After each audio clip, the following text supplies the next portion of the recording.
What's up YouTube? Codforman221 wanted to do a review of War of Rights here. So some things I want to talk about first about this game is one of its real strengths is the community. Currently, in order to play this game, you have to donate $70 to get the captain rank to play in the this early skirmish phase, this early alpha. Now, what that means is people that are playing right now are hardcore backers or believers. They're putting at least $70, and many people put more than that into the game. So this community, you have people that are active. They're using the forums to make regiments, trying to recruit people. You see them in game with their tags on. They want to kind of build this community, and you have people on both sides that are working. Yesterday, I was playing as a Union, and a guy came over from the Confederate side of the Union side to try to teach some of the Union guys tactics to flank around at the specific skirmish along the sunken road there, to flank right versus trying to charge in the center, trying to teach people. I don't know what other game you would have people trying to teach the opposition or your opponents how to win and make it more challenging for your side here.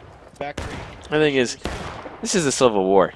You have one shot. You don't have an MG42 to mow down 15 people in front of you. You got one shot and you have your bayonet. So if you go Rambo into a line of a bunch of guys together, you're going to get killed. So people are forced to work together. Now, you have officers that will... Not all officers are great. There are some younger people that decide to be officers, but you have some officers that really do care, and they can actually line people up, and you form as a unit. And these are just people from all different regiments. They're not actually playing with each other just yet, because we haven't officially done any regiment skirmishing or anything. But you have people that are working together, just lining up. It's just random players that want to form some kind of a unit and be effective on the battlefield. Oh, hey, Lieutenant. So that's what's really awesome. The community is, I just think it's great right now. It'll obviously, hopefully get better while more people get on once the goes into beta. Next thing I want to talk about is the graphics. This game looks nice. It does. It looks like a 2017 shooter. It's kind of shiny. The artillery effects are just wow.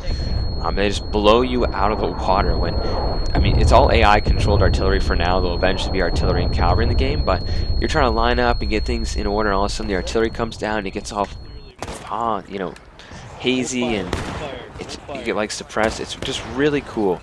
One thing they're going to have to work on is the depth of field. When you're holding your rifle out there, your guy really can't see super far, so long engagements are going to be rather difficult at this current stage. You need to work on the depth of field. So obviously I'm really enjoying it, but I don't want to just talk about the pros. There are some cons right now. The melee is very early. This is an alpha. They need to fix it. The melee is just who can stab first. The hitboxes aren't very accurate right now. So you'll just be kind of thrusting randomly. I mean, you might get a hit and a kill there. So the melee needs to be changed. There also needs to be a counter to the melee. So much like Nuts Give Us game into Mount and Blade Warband, but you need to have some kind of a blocking system and a direct system. I was reading on the forums, on their forums yesterday, that someone was suggesting a similar system to Battlefield 1 with the bayonet charge, like with that, but when you do that, you have to keep in mind there's no blocking for that, so you definitely want to have some kind of a blocking counter move there.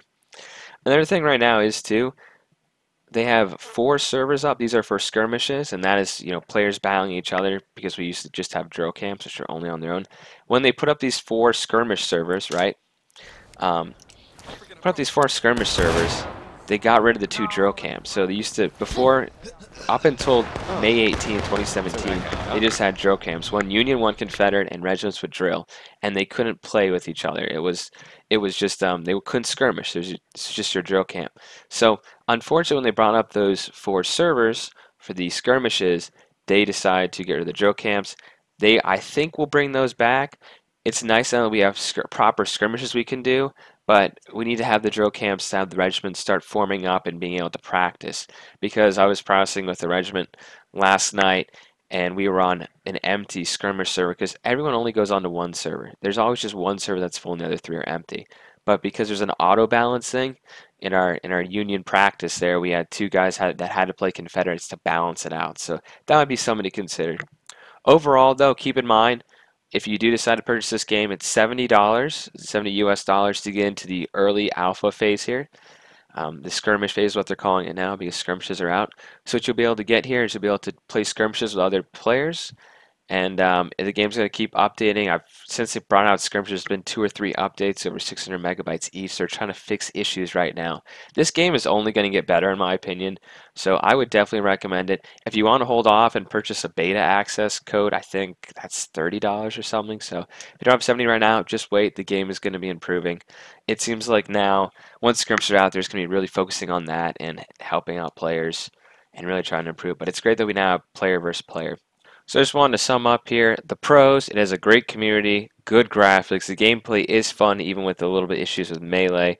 And as I said earlier, the cons are definitely the Melee, and that the drill camp servers are currently closed. But that should be fixed soon.